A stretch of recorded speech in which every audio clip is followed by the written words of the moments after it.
Hello guys, कैसे हैं आप सब। उम्मीद करते हैं आप सब मस्त और बिंदास होंगे। अभी आप जो भी काम कर रहे हैं ना, वो सारे काम को छोड़ दीजिए, क्योंकि आज का वीडियो कोई मामूली नहीं, कोई साधारण नहीं होने वाला है, बल्कि बहुत ही जेन्युइन होने वाला है। आज की वीडियो में जानेंगे भारत के सबसे महान, सबसे शक्तिशाली और सबसे कुशलता राजा के बारे में। जी हाँ guys, I am talking about चक्रवर्ती सम्राट अशोक।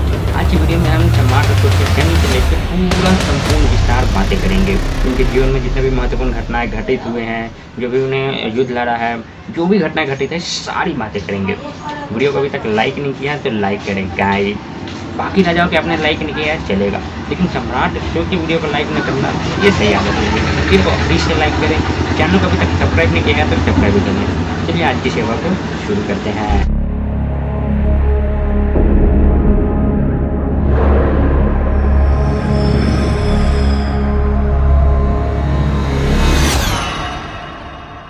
आज की वीडियो में हम जानेंगे सम्राट अशोक के एक बेसिक इंट्रोडक्शन के बारे में, उनके कई अलग अलग नाम हैं, उनके सोर्सेस के बारे में, उनकी पत्नियों के बारे में, और आखिरी में हम जानेंगे लुम्बिनी यात्रा के बारे में।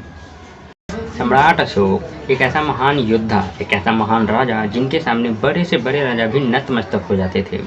यही सम्राट अशोक का जन्म 304 ईसा पूर्व में पाटलिपुत्र नामक स्थान में हुआ था। वर्तमान में बिहार का जो राजधानी है पटना, वही एंशिएंट टाइम में पाटलिपुत्र कहलाया करता था। चलिए अब समझते हैं। सबसे पहले स्टार्ट करते हैं सम्राट अशोक के कई अलग अलग नामों से। कहने का मतलब हमारा जो सबसे पहला टॉपिक होगा वो होगा सम्राट अशोक के सोर्सेस ऑफ हिज नेम।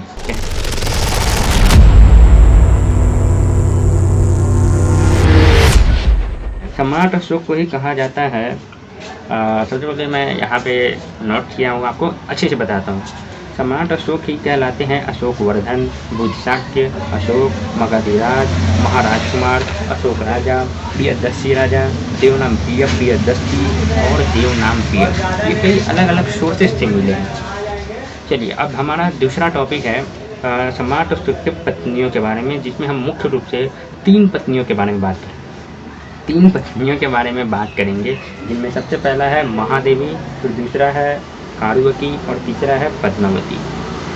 अगर हम महादेवी के बारे में बात करें तो जो महादेवी हैं वो अवंती की राजकुमारी हुआ करती थी, और इन्हीं से विवाह हुआ सम्राट अशोक का, जिनका एक पुत्र और एक पुत्री हुआ। पुत्र का नाम था महेंद्र और पुत्री का नाम था संघमित्रा। यदि आप बड़े बड़े एग्जाम देते हैं एसएससी या यूपीएससी, तो इसमें कई बार ये पूछा जाता है कि बताइए सम्राट अशोक ने सिंघल में बौद्ध धर्म का प्रचार करने के लिए किन 2 व्यक्तियों को भेजा था या किन 2 पर्सन्स को भेजा था। तो याद रखेंगे, अपने ही पुत्र और अपनी ही पुत्री को सिंघल में भेजा था बौद्ध धर्म को प्रचार करने के लिए। यहाँ 2 चीज़ समझना है। पहला चीज़ बौद्ध धर्म, कहने का मतलब यह है कि जो सम्राट अशोक है वो कलिंग वॉर के बाद बौद्ध धर्म को अपना लेते हैं, ठीक है। इसीलिए उन्होंने बौद्ध धर्म को प्रचार करने के लिए सिंघल में भेजा। आधा से ज़्यादा लोग तो यही सोच रहे होंगे कि यार सिंघल क्या है। सिंघल का मतलब है वर्तमान में आज जो हमारा श्रीलंका देश है, श्रीलंकन कंट्री है, उसी को एंशिएंट टाइम में पहले सिंघल कहा जाता था। तो उसी श्रीलंका कंट्री में या सिंघल में बौद्ध धर्म का प्रचार करने के लिए संघमित्रा और महेंद्र को भेजा था। यही है 2 व्यक्ति जिनको बौद्ध धर्म को प्रचार करने के लिए सिंघल में भेजा गया था। तो ये रहे महादेवी, जो सम्राट अशोक की पहली पत्नी थी। अगर हम दूसरी पत्नी के बारे में बात करें तो दूसरी पत्नी है कारुवकी।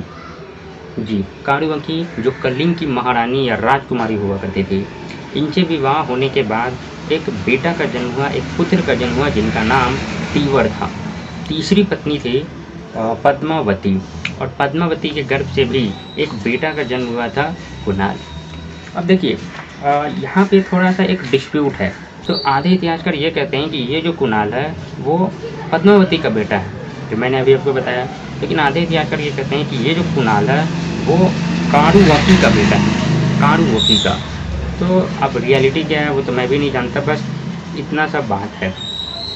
तो यहाँ पे समाप्त होता है सम्राट अशोक के पत्नियों के बारे में। नाम जान लिया, पत्नियों के बारे में जान लिया, अब लुम्बिनी यात्रा के बारे में समझते हैं। देखिए रूमनदेई एडिक्ट, रूमनदेई अभिलेख से हमें ये जानकारी मिलती है कि सम्राट अशोक नेपाल में ही एक जगह था लुम्बिनी, वहाँ पे गए थे एक बार ऐसे ही यात्रा करने, भ्रमण करने। उसी रूमनदेई एडिक्ट से हमें ये जानकारी मिलती है कि सम्राट अशोक के साथ एक बेटी भी उनके साथ थी, और उन बेटी का नाम था चारुमती, मेरे ख्याल से यह चारुमती नाम था। और यही बताया जाता है कि सम्राट अशोक ने अपने शासन के 20वें वर्ष में 20वें साल में लुम्बिनी की यात्रा की थी, जिसमें उनके साथ एक बेटी भी थी, चारुमती। तो गाइस आज की सेवा यहीं पर करते हैं सुंदर तरीके से समाप्त। उम्मीद करता हूँ कि आपको सम्राट अशोक के बारे में जानकर बहुत अच्छा लगा होगा, बहुत पसंद आया होगा। यदि आपको पसंद आया, कुछ सीखने को मिला, तो वीडियो को लाइक और चैनल को अभी तक सब्सक्राइब नहीं किया है तो सब्सक्राइब भी कर लें। तो चलिए आज की वीडियो को यहीं पे समाप्त करते हैं। इसके आगे की चर्चा हम नेक्स्ट वीडियो में करेंगे। जब हम नेक्स्ट वीडियो में आएंगे तो हम और भी कुछ अच्छी बातें करेंगे, जैसे सम्राट अशोक के ही शासनकाल में कलिंग का युद्ध, एक महायुद्ध हुआ था, उसके बारे में जानेंगे। ये भी जानेंगे कि जो कलिंग वॉर था वो क्यों हुआ था, बड़ी भयानक लड़ाई था, बहुत ही भयंकर युद्ध था, वो जानेंगे। और भी बुद्धिज्म काउंसिल हुए थे और सम्राट अशोक के द्वारा कुछ महान कार्य किए गए थे, जैसे उन्होंने नेशनल पार्क बनवाया, राष्ट्रीय उद्यान की शुरुआत करवाया। ये सब हम नेक्स्ट वीडियो में बात करेंगे अच्छे से। आज के लिए इतना ही, मिलते हैं एक नए वीडियो के साथ। तब तक के लिए जय हिंद, वंदे मातरम।